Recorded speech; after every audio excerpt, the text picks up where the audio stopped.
Welcome back, everybody, to another episode of Paranormal Primetime. I am your host, as always, Jeremy, joined by the faithful Malachi as we enter a new chapter of everybody's favorite paranormal TV show, Supernatural, that is, of course. And what can I say? We finished season 2 last week, so that means we finally get to get into season 3, which, fucking hey, the seasons get better and better with Supernatural, at least for a while. So Yeah. let's we'll see. My memories are too strong for a lot of shit. So let's get into it, because as always, Malachi gets to start us off with his first episode, with the first episode of the season. Well, first, I would like to tell everybody Happy Pioneer Day. If you're in one of the states that Pioneer Day is being held tonight, I don't know what the fuck Pioneer Day is, even, dude. I think it's like Colorado, Idaho, Utah. It's like their 4th of July. But Uh, everybody gets a day off like the 4th of July. So Happy Pioneer Day. I didn't have the day off. And are you gonna do what I'm about to do or no? Ozzy Hulk Hogan. Oh, I already paid tribute to Ozzy on my music show the other night, the day he died. But Hulk Hogan, and Chuck Mangione, R.I.P. Chuck Mangione was the third, huh? The fourth, Who was Malcolm the Jamal. Malcolm Jamal. Fuck, I'm gonna fuck up his name. The kid who played Theo on Cosby Show died a day before Ozzy. Oh shit, dude! I didn't even hear about that. We were No, waiting for the third.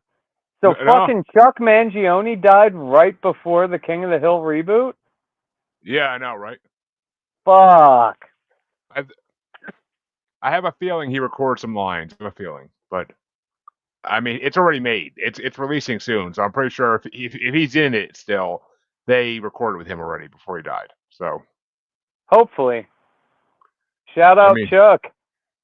yeah, I mean, I don't know. I feel like that's something they could leave out and nobody would really complain too much about it. But Chuck he was Mangione and Theo Malcolm Jamal Warner. Yeah, and Theo from Cosby. How the fuck old was he? He was pretty young then, huh? he Is he he he, that dra- much older than us? he drowned. He got caught in a riptide. Oof. Ah. And there's Well, already been a sad lot. episode this week. There's been there's been a lot of fucked up memes about it, but yeah. Was Cosby involved? No, just people Not being until idiots. I get on the internet. Okay. Uh, I was trying to think of. I was commenting on someone's post about it, and I was trying to think of something. I was looking for like a gif or something like with Cosby, like that would relate, or I was trying to find something, but there's like nothing on the internet of them and of the two of them in the same scene anymore. I Oh, wonder if yeah, I guess after Cosby's thing, they probably, I think they purged a lot. They purged a lot of yeah. shit. But he's back out and free. Like, what the fuck? Yeah, it doesn't erase what he did though. Yeah. Well, I mean, Epstein's innocent now. We'll never I'm know. just, I'm just a dumbass who falls for Democrat ploys. So, stop talking Mm, about that, Jeremy. Let's get into this episode. motherfucker. Yes, Okay. go ahead with your episode. First off, I'm going to say Jeremy and I both had very good episodes. Mine was like on story point. Jeremy's pretty fun episode too. One of my favorites, actually. Monster, good Monster of the Week episode, yeah. um, so we start off my episode, and there's just a huge recap. You could have probably skipped it, but I mean, it gets you all caught up, right?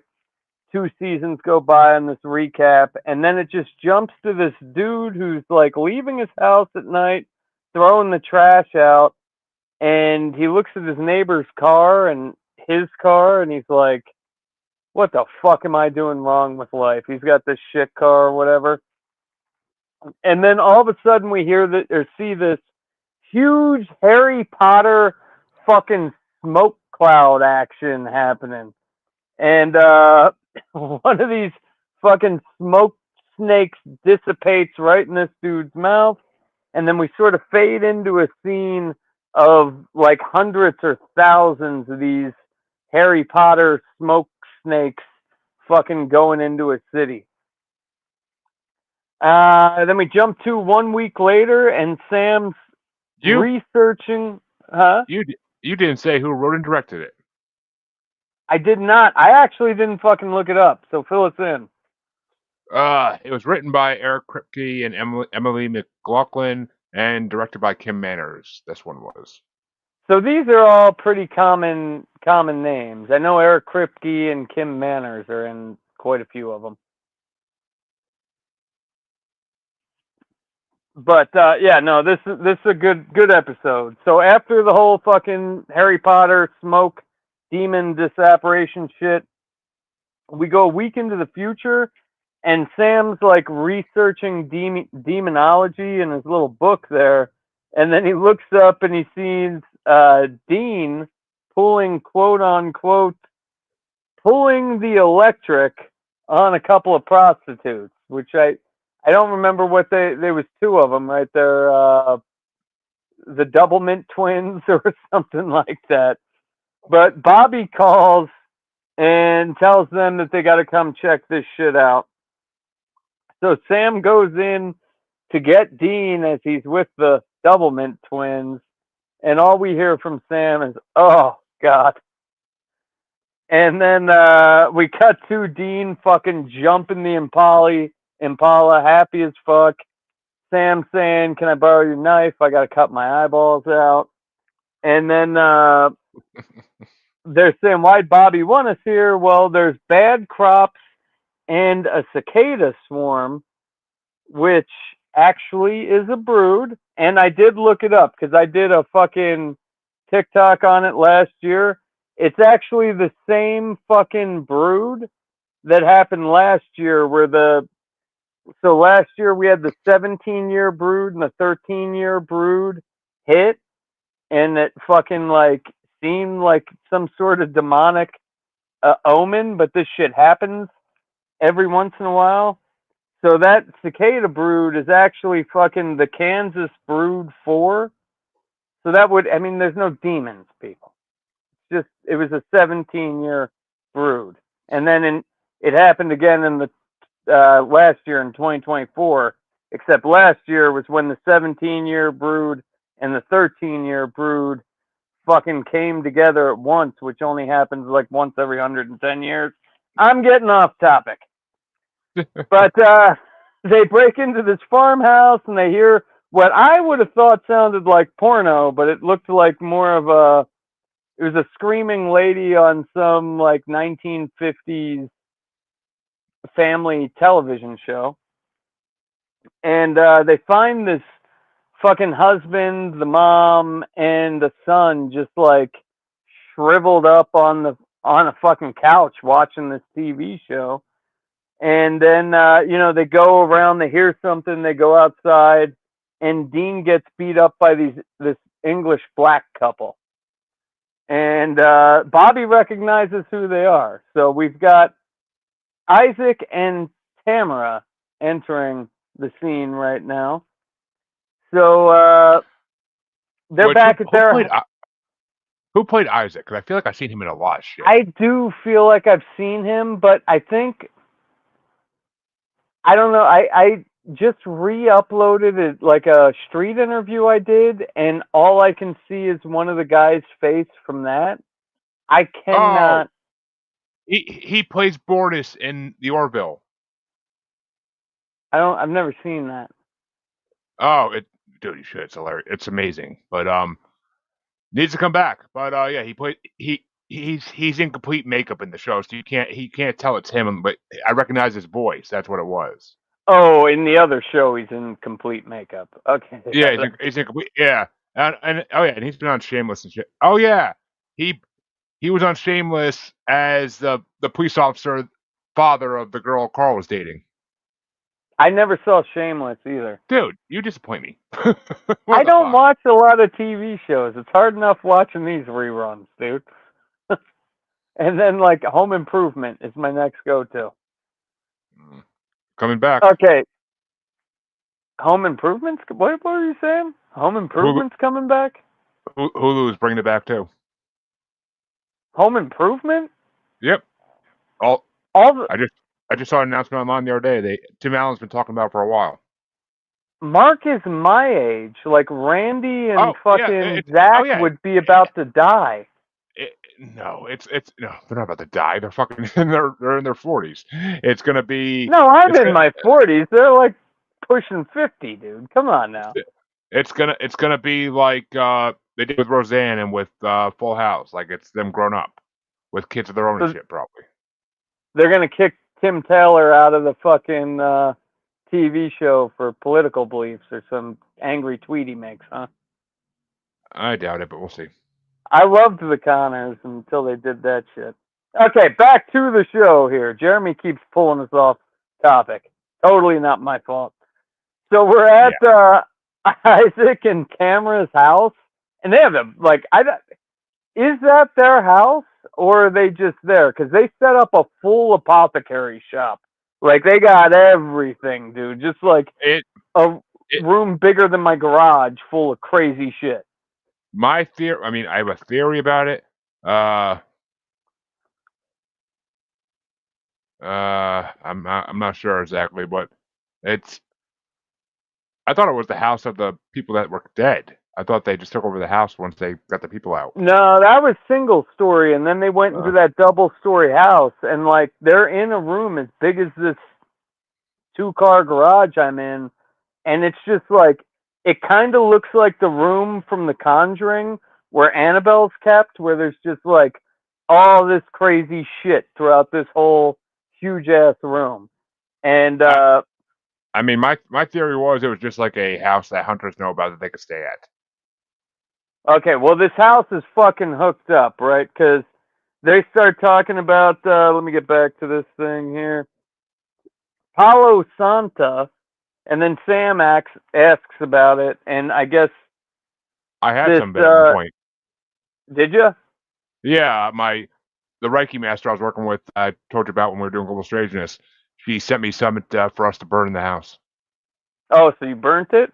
You burn it, yeah. It's you burn it and let like smoke the house to get rid of to calm down spirits. Okay, so it's got some sort of lore, but in this case, they got Buffy the Vampire Slayer fucking stakes of it, and it's supposed to like stop demons like holy water.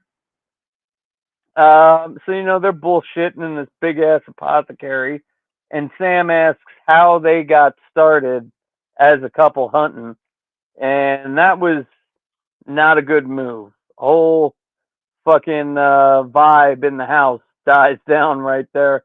We'll find out why a little later on. But Dean's talking to the coroner, hitting on the coroner, trying to get information. Dean is just like having the time of his life, hitting on fucking everybody in this episode.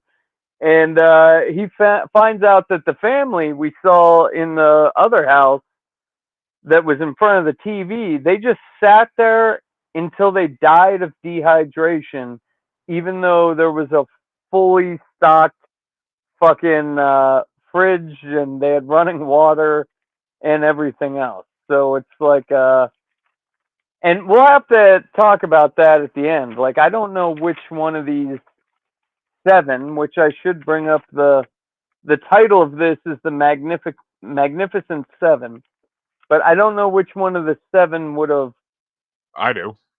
done that. That's pretty obvious. Play? They say it at one point in the middle in the episode. Well, let us know. Sloth, obviously. Oh, yeah, I fucked that up. That was on me, people. Okay. So they're talking about going to solve this case, and Isaac freaks out and he says, "We're not working with the idiots that opened the Devil's Gate." Where his wife, Tamara, says, "Isaac, like you've never made a mistake?" And he's like, "Yeah, I've made a mistake. I locked my keys in the car once. I dyed my laundry pink, but I never fucking opened up the gates of hell." So they're going back and forth. I thought for sure that was a good point. That should have shut the woman up. And then after all the fighting's done, we see this big tree, and out comes this shadowy figure that I was going to name right there, but we're not name. This is a future character coming. We see this Hmm. shadowy figure that's sort of spying, and we don't know who this person of interest is.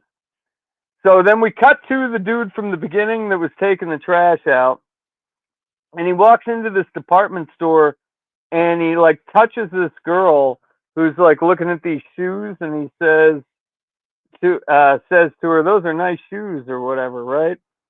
And then she fucking goes to the lady who's buying the shoes, asks if she can have them. The lady says, "No, this is the last pair." And then outside, she smashes this lady's face against the windshield till she dies and runs off with the fucking shoes. Um, so now we're back to Dean when they're investigating. Dean is comforting the bereaved. So he's hitting on more chicks. And Bobby comes back.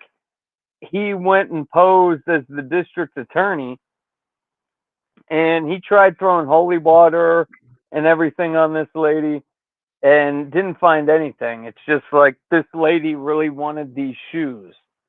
So he's got no fucking luck there. That's when Dean spots the security camera and they ID the dude who touched this lady. And we see as Sam, I think he's walking outside at this point. We see future character that shall not be named behind Sam again, and then she disappears. She or he, not giving any hints. Um, Bobby says, okay, so they're stalking this dude they found in the CCTV footage, and they followed him up to a bar, and fucking Sam and Dean want to go in, and Bobby says, no, no, no, let's hold back. But then they see Isaac and Tamara following him in. So now we're in the fucking bar. I didn't write most of this notes down. So we're in the bar. Tamara and Isaac are in there, and they see the dude who Sam and Dean and Bobby are following too go into the bathroom. They know he's the demon as well. So Isaac steps up and he starts walking into the bathroom, and then that's when another fucking demon confronts him. And that's when they find out that everyone in the fucking bar is a demon. So Sam and Dean and Bobby are trying to bust through the door. They can't do it. And the demons are fucking with Isaac and Tamara. And they make Isaac drink a gallon of, I mean, that looked like a 2 gallon jug of Drano. I've never seen a Drano bottle that big, dude. Oh, I have.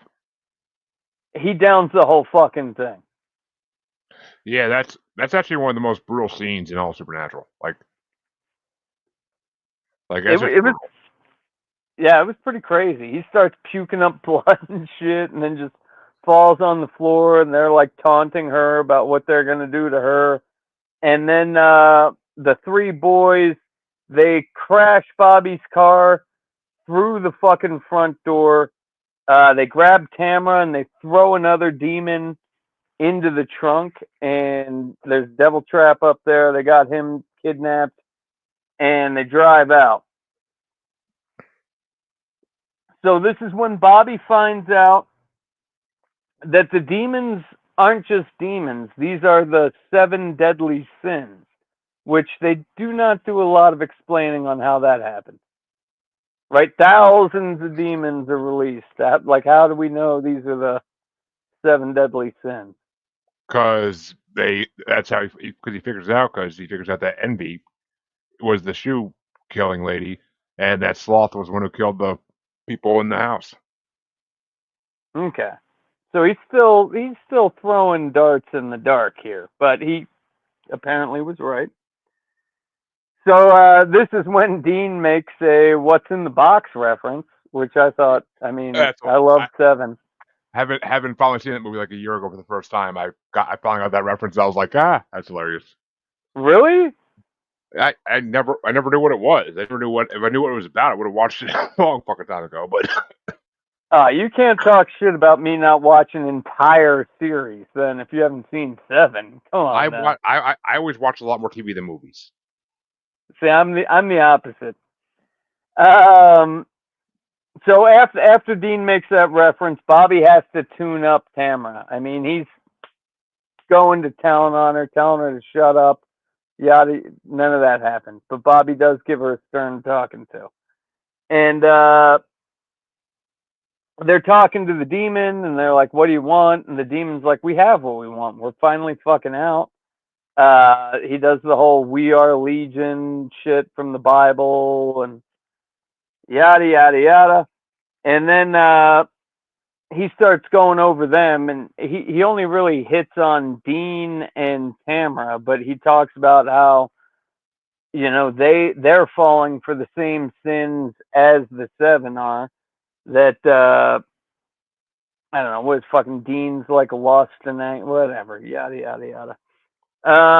And then Tamara exercises this dude. Looks kind of scared when he's got to go back to hell. And then this is when Bobby makes the quote that, like, I don't think we're hunting them. I think they're hunting us. And Dean tries to go all fucking kamikaze, like, you guys get out of here. I'll fuck them all up. Don't even worry about it. Because Dean only, I mean, if you don't remember the last episode, Dean sold his soul to save Sam, so he has a year to live. And so now we get into they talk Dean out. They're all getting ready. We're doing fucking Home Alone action right now. We got the prep scene for battle. People are putting holy water in and crucifixes, and it's like the scene from Home Alone before the burglars come. And then all of a sudden, the demons turn on the fight music, which is "I Shall Not Be Moved," which I thought I knew that song. I don't think I've ever heard that song before. Well, I mean, you also didn't mention during the replay in the beginning they decided to use the amazing "Hell's Bells" by AC/DC to do the first two seasons, which was awesome and On the very recap. yeah, very topic appropriate. Okay, so now, yeah, I guess that is topic appropriate. Okay, so after this music kicks on, we've got Isaac walking up to the house, and he's fucking screaming, "Help! Uh, I'm hurt bad, need help. You left me," to his fucking wife. And then he gets into, "You swore at the lake in Michigan we would never separate, or you'd always help me, or whatever." And then he says, "You let our daughter die." So that's when this bitch is like freaking out. And she opens the door, stabs Isaac. Bobby lures this other dude in, and he's like, the fat, drunk, and stupid demon comes in. Sloth. Okay, yeah, so there's the sloth one that killed the family And, that I didn't realize. and Bobby gives an amazing pop culture reference in that moment. Yeah. Your fat, drunk, and stupid doesn't. What's the rest of it? Fat, drunk, and stupid is no way to live through life. Okay, yeah, there we go. And that's from It's Animal House or something? yeah, Dean. From an 80s movie. It's from Animal House. Dean says it to Flounder when they get in trouble in the one scene. Okay, so bottom line, fucking Bobby traps this demon, and he's able to exorcise him. And then we see Dean dealing with lust. And it looks like lust like puts the hand on and makes Dean like, now Dean has uncontrollable lust for her, and they're just going on a makeout session, while Sam gets 3 demons to himself, including Pride. Pride's the main demon, right? Yep. So Pride's talking, he's going over it, and he's fucking jealous of Sam because he's supposed to be like the king of demons. But now that Yellow Eyes is out of the picture, he's trying to make it sure that like fucking Sam's gonna get a stern talking to.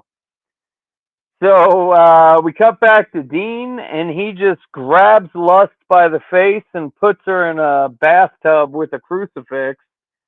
And then we cut back to Sam, where this future character, who shall not be named, starts slashing fucking demons in the neck and saves Sam. With a So very special now knife, that with a very special knife to be named. yeah, we'll get into that. Sam, Dean, and Bobby, they're salting and burning the bodies of the dead ones. So the lust girl and the fat, drunk, stupid guy, Lust, they managed to live. So they were exorcised, but the other ones they've got to burn.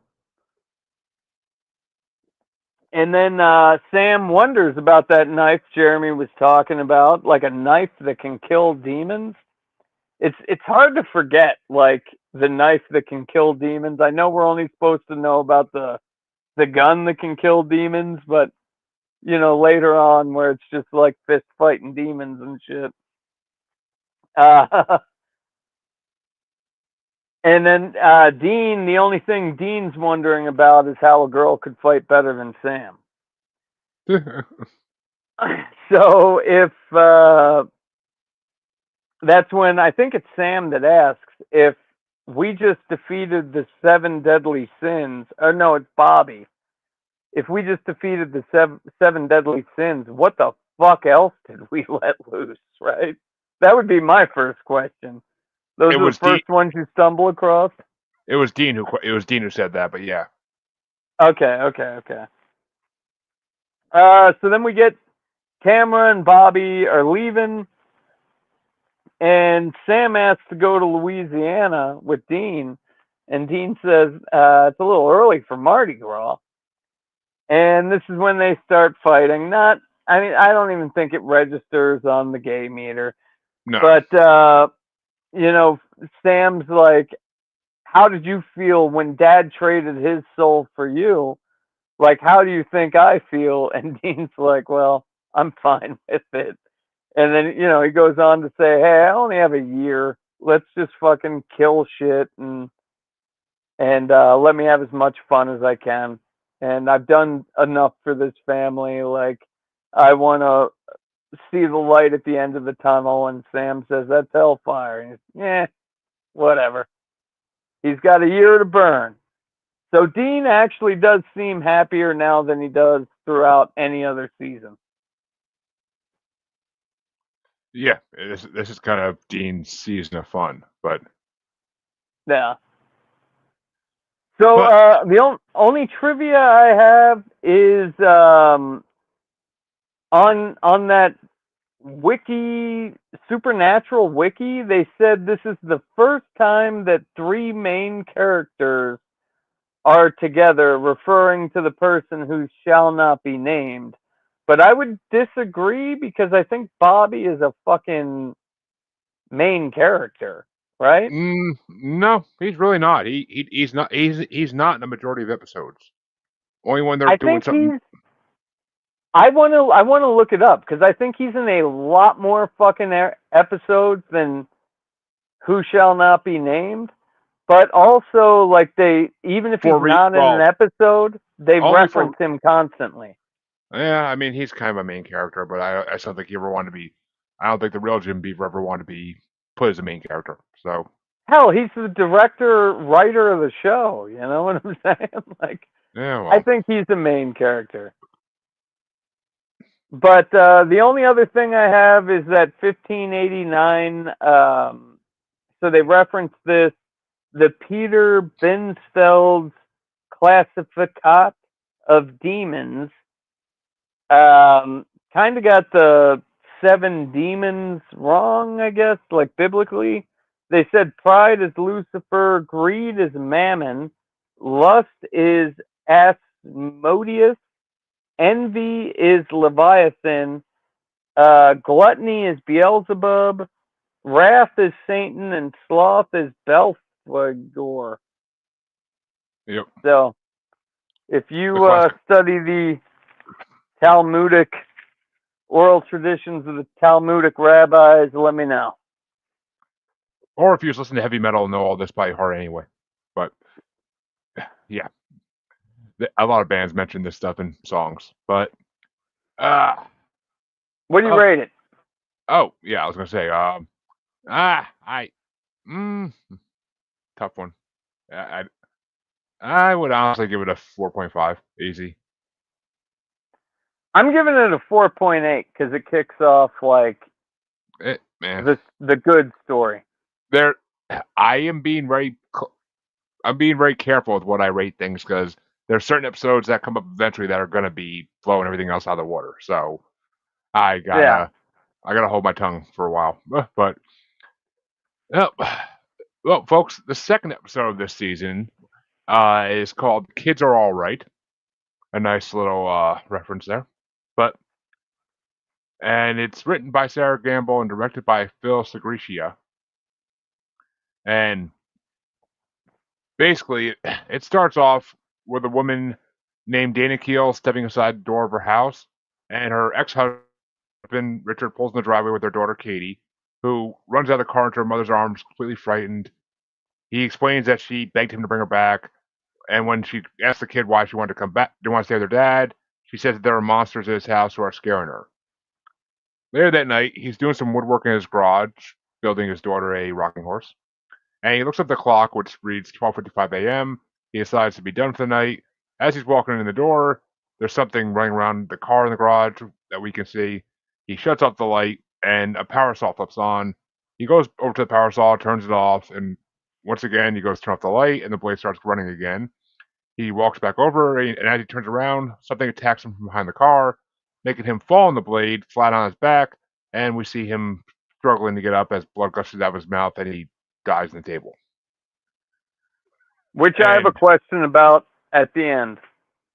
okay, which and Sam is on the phone in the next scene with Bobby, talking about possible ways to get Dean out of his demon deal, but he hangs up as soon as Dean walks in the room. Dean tells Sam about that. He makes up a horrible lie saying he was ordering pizza when they're already sitting in a restaurant. So yeah, could have thought of a better lie on that one, but That was funny. and Dean tells him about the death of a man in Cicero, Indiana, who fell on a power saw, but he confesses that he wants to go visit an old hookup of his named Lisa from 8 years ago. And Sam doesn't really want to, but he eventually gives in and goes. Dean very quickly drops off Sam at a hotel in the area, and he drives into a rich area named Morning Hill. He shows up on Lisa's doorstep, and she's incredibly surprised he's there. After some silence, she tells him that he came at a bad time because they're having a party. Dean says, "I love parties. Let me in." And He's he lets, thinking it's like a kick-ass yeah, party. yeah. And she tells him it's a party for her son Ben, who's 8 years old. When Dean sees the kid, he's appalled by how much Ben looks like him. He acts like him, he dresses like him, and he has a love for AC/DC like him. When Dean starts talking to Ben, he finds that Ben's choice of phrases seem odd for an 8-year-old, such as "this moon bounce, it's epic, and it's like hot chick city out here." Basically, young Dean. But back in the house, we see Lisa talking to Dana Keel, the woman whose husband died, and she's telling Lisa she has a bad feeling that Katie isn't Katie. The girl sitting in the next room is not her daughter. Lisa shakes it off and tells her that she's been through a lot and that she's going to get her some help. Dean approaches Lisa and comes right out and asks if Ben is his son, due to the high resemblance and him turning 8. Lisa tells him he's not the father. We go back to Which Sam, who's sitting in a local. Oh, go ahead. we at this point we still don't know, like, is Dean not the father, or is like Dean not the father because she says so, type of We don't know. thing. They We don't got know, that kind of cliffhanger going on. but we go to Sam, who's sitting at the local diner, and she, who should not be named, walks in and joins him at the table. He asks her about the knife she had. She doesn't really say much, except it comes in handy when you're tracking down demons. He asks her why she's following him around so much, and she tells him that she's a hunter and she's interested in him because he's the sole survivor of the special psychic kids whom the yellow-eyed demons have plans for.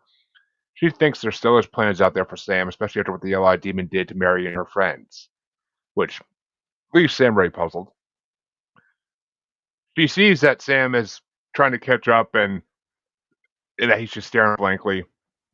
She tells him to go dig into Mary's past and her friends, and then to give her a call and they'll talk again.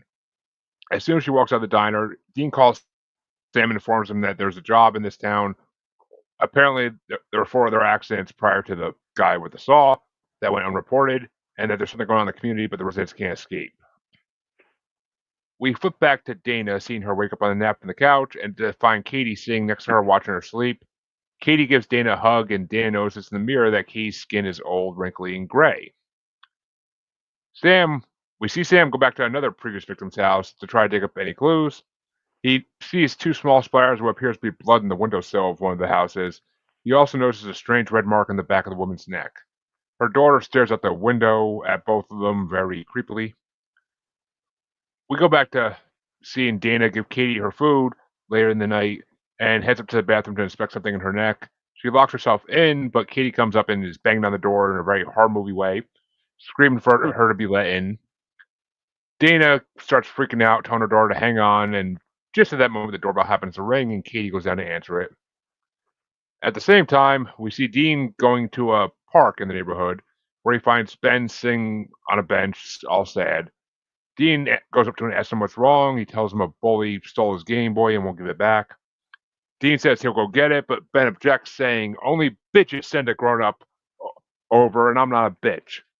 Which Dean is like, you're right. So he uses this as an opportunity to teach the kid a thing or two. He tells Ben to go over and fight to get his game back.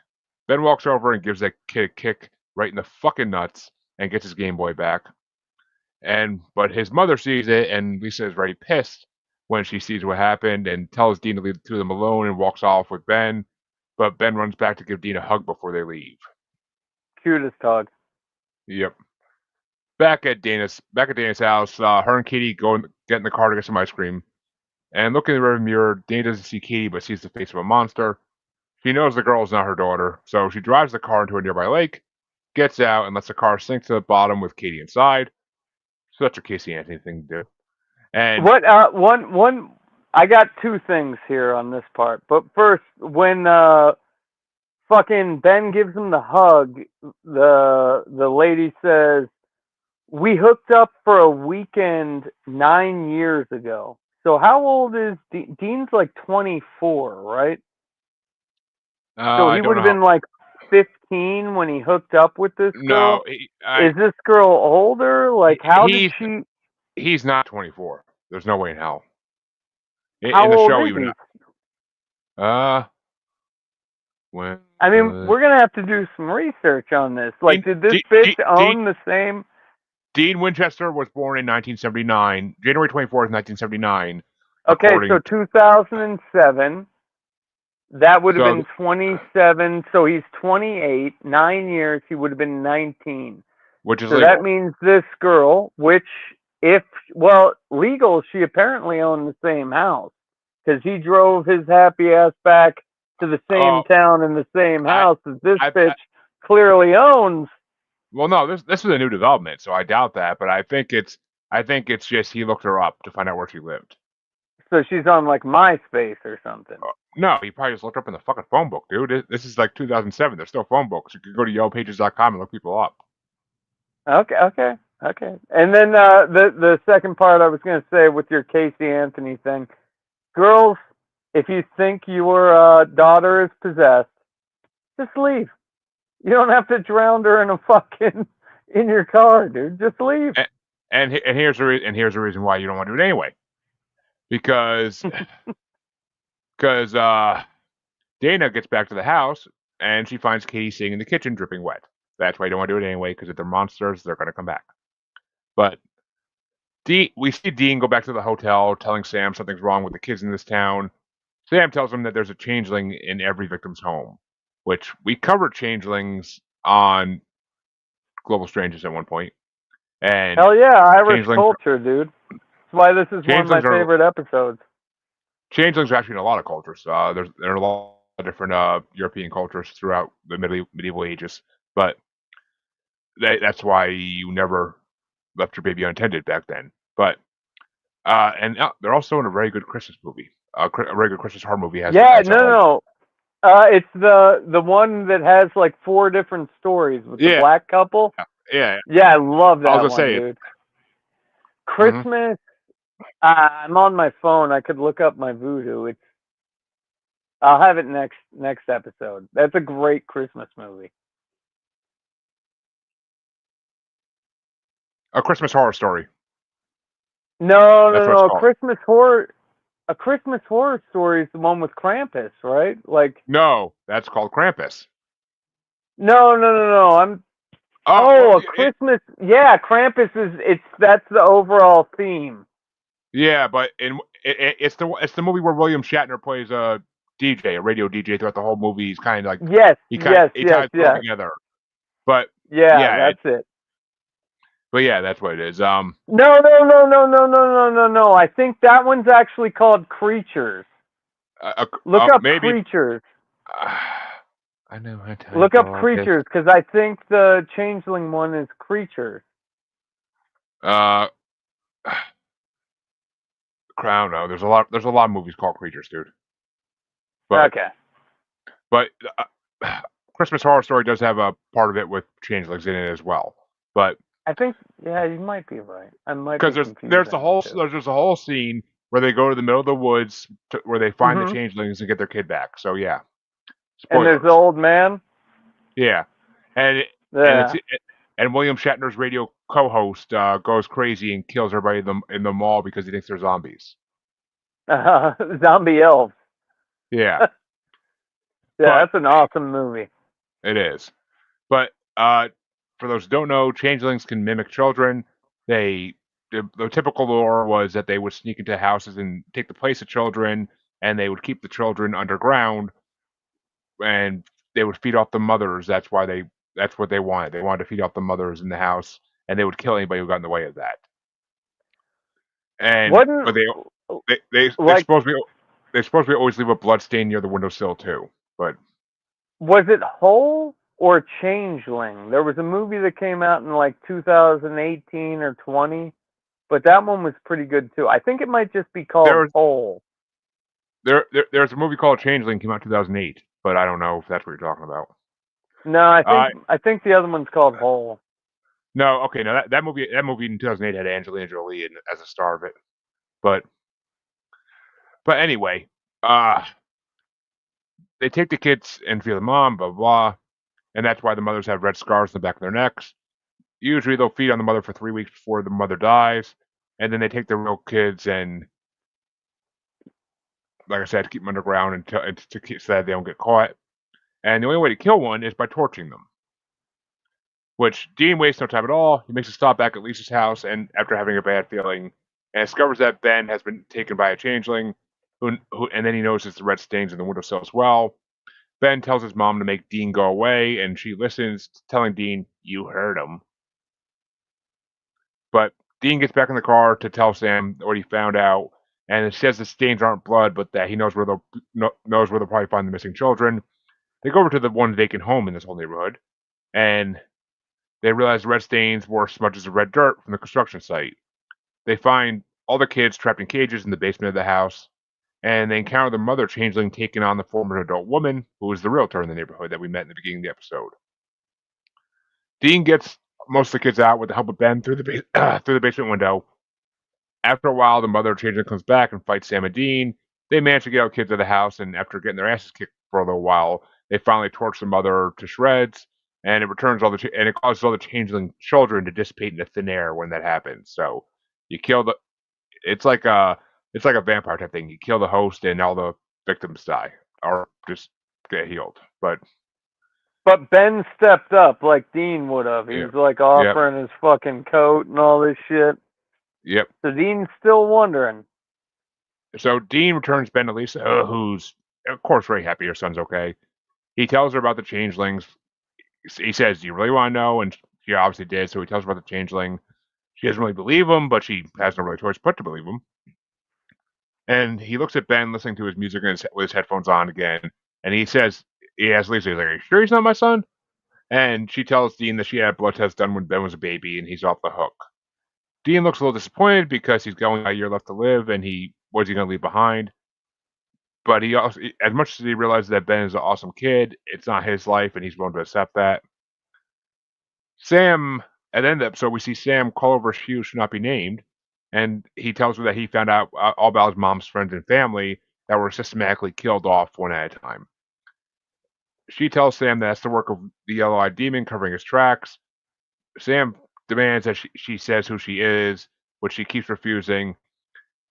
Sam starts to lose his temper, and that's when she finally reveals her black demon eyes. And Sam, realizing she's one of the demons let out of the Devil's Gate, reaches into the bag for holy water.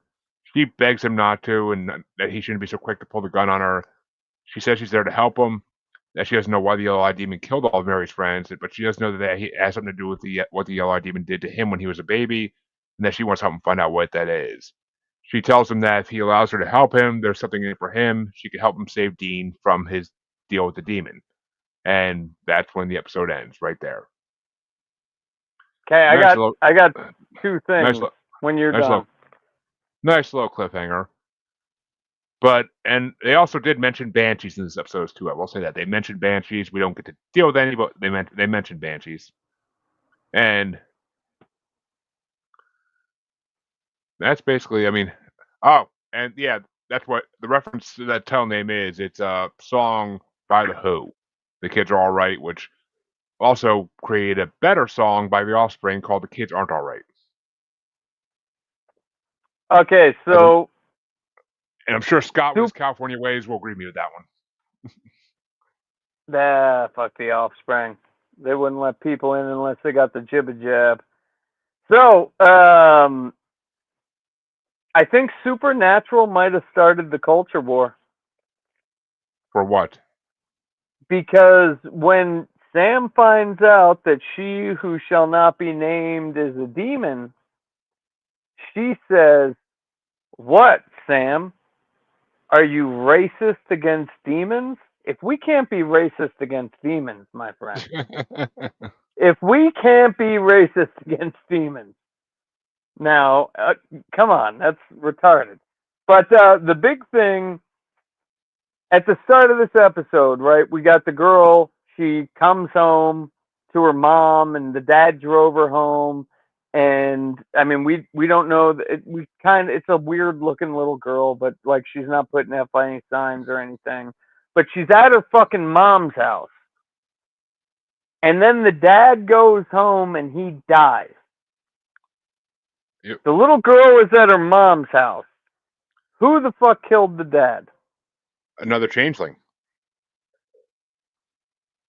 They should have went more into that.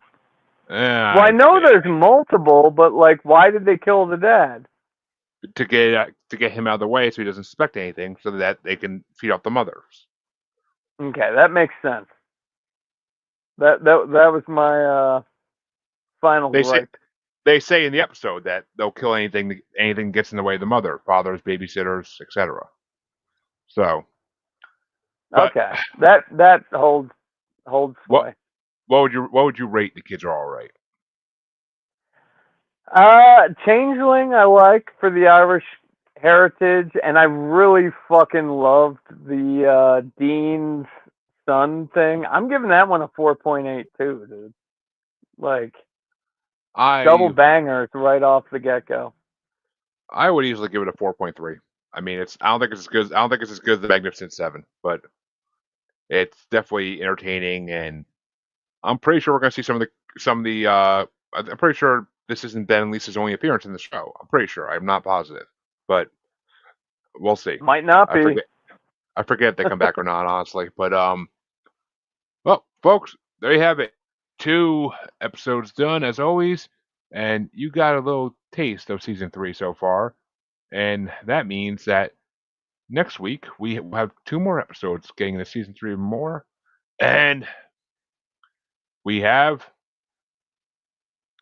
we have it looks like 2 Monster of the Week episodes from what I could tell. So Sweet. might be I think season 3 is good all the way through. And it, we do have to mention this one is only 16 episodes, so we'll have to figure out what kind of Jeremy said writer strike. Maybe yep, they thought they were I getting was right. canceled. I was right. The 2007 to 8 Writers Guild of America strike limited it to 16 episodes. Okay, yeah. So for one of the greatest seasons, we're not going to get a bunch of But episodes. I'm pretty sure one of Scott's favorite episodes is coming up too when we get to the December area for this for the episodes. So Love me some Christmas. exactly, and I Pray think it's for the only Hulk Hogan and Chuck Mangione, people. because it feels so good to be in heaven. Chuck Mangione would say, but I wish I had that freaking trumpet clip to fucking play here. But I all right, know. We folks. need to get sound effects. Come on now.